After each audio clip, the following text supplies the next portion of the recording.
that mean you're not going to ask a question then? You've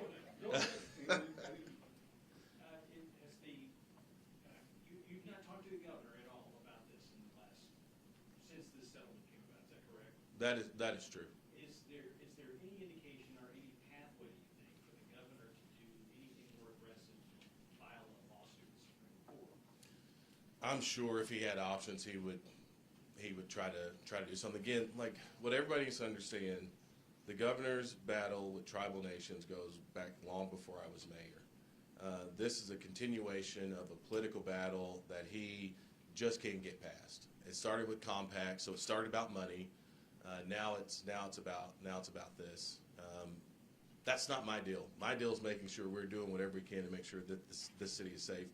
When I got elected, we were sitting on, I think it's 400 cases, about 100 defendants that we were waiting for the courts to decide who gets to prosecute them. I don't think that made us any safer.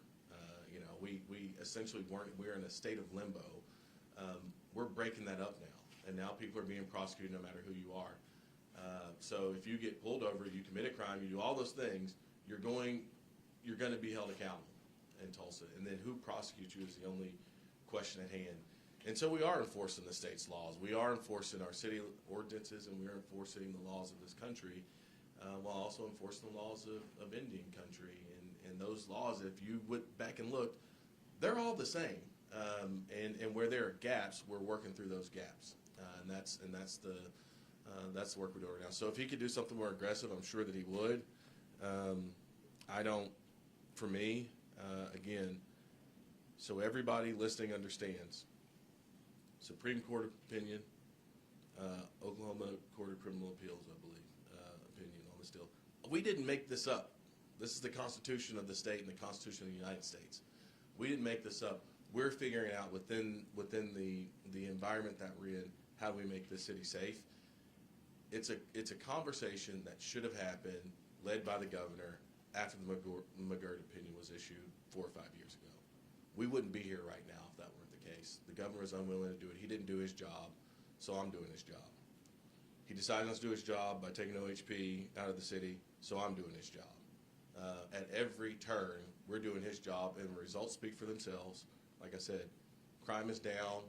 Our relationships with tribes is on the up and up. We got a lot of work to do, but we're doing the state's job because the governor chooses not to. Randy. And I believe that the AG's opinion will back us up on that as it relates to OHP. So as I understand, we're talking just about misdemeanor cases. That's right. So do you have any information on how many cases have been referred to the Muscogee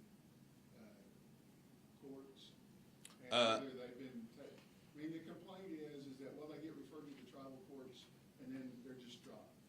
Yeah, well, first of all, that's not true. I mean, there is some things. When I talk about the technical challenge we're having to work through, one is how do we have transparency when somebody gets sent to a particular court and what happened with that case. That's actually something that's been a part of the conversations we had, and we've gotten commitments from our tribal nations to make sure transparency is there.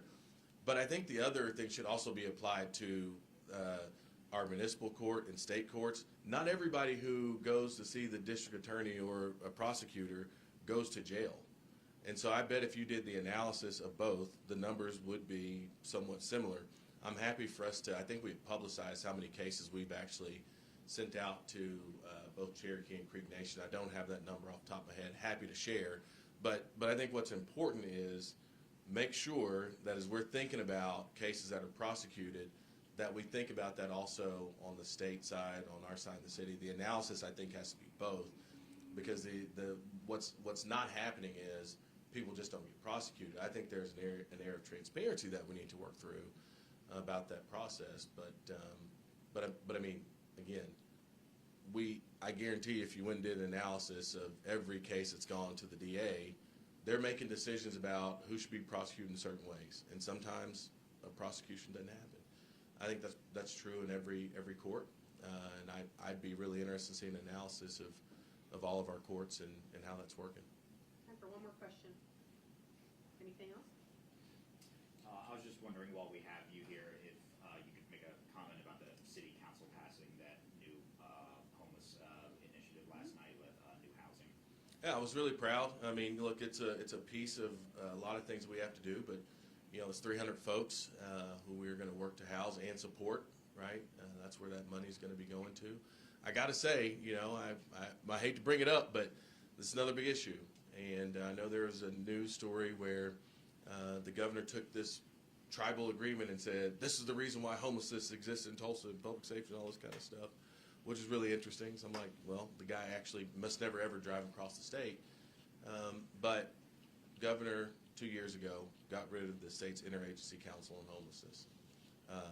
We just voted last night here in Tulsa 9-0 to work to house and support 300 people. We're going to continue that work down the road. Again, we're just solving problems that we don't worry about the politics of it.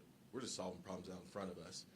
And so whether that is homelessness, public safety, education, economic development, we're just solving problems. We're doing it with our partners. I'm really proud of the council. I'm really proud of the partnership. And it's helping us on our pathway to get to functional zero by 2030. And I'm really excited about that. I thanked the counselors yesterday. These things aren't easy, but when you have good leaders in a building, and we got 9 folks who are really passionate downstairs, I think they showed this community and frankly the state that not only can we do big things, but we can do hard things. I'm really proud of all 9